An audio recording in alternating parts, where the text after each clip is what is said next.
చింతలకు.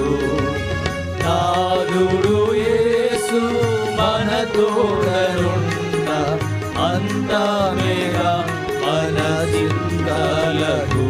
నే స్తుతించెదను యేసు నామమును, భజించెదను క్రీస్తు నామమును. స్తుతికి యేసే యోగ్యుడని నిత్యం నిత్యం నే స్తుతించెదను.